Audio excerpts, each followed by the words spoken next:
G'day, I'm Angus Stewart, Doctor of the Dirt and resident horticulturist at Vegepod. I've been working hard recently to select a group of spring and summer growing vegetables specifically designed to grow beautifully in your Vegepod. These seeds are certified organic, which means they're guaranteed chemical free, which in turn means that you can produce a beautiful organic crop in your Vegepod to guarantee that you know exactly what you're eating right through the warmer months of the year, that beautiful fresh produce on your table. Let's get into it. Tomatoes are an absolute must-have vegetable for your Vegepod through the summer months.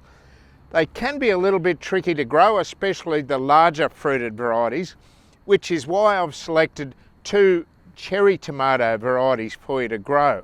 Both of these varieties have the same sowing and growing requirements. They're small seeds, so we'll need a shallow trench, only a few millimetres deep. Now, we're only going to need probably 3 or 4 plants to fill up the whole Vegepod here, but we've given you plenty of seeds, so don't be shy about sowing a few extra. I'm just dribbling them out between my finger and thumb there. And once they've come up after a week or two, any extras you can just transplant to a friend or neighbour's garden. So smooth over our planting trench and then a good water in. One of the most important things with tomatoes is they are very, very heavy feeders. So make sure you've put plenty of well-rotted manure or a base complete fertiliser in before planting, or you could use a liquid organic fertiliser. I use the juice from my worm farm, but there are fabulous alternatives such as power feed. Make sure you do that about once a week through the summer and you'll be rewarded with a continuous crop of beautiful cherry tomatoes.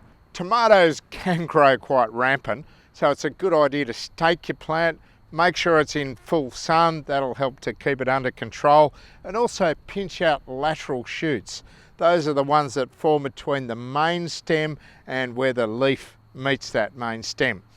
Also watch out for pests and diseases. They're particularly prone to things like whitefly and aphids, and if that starts to appear, then you can use something like pest oil to control it. Happy gardening.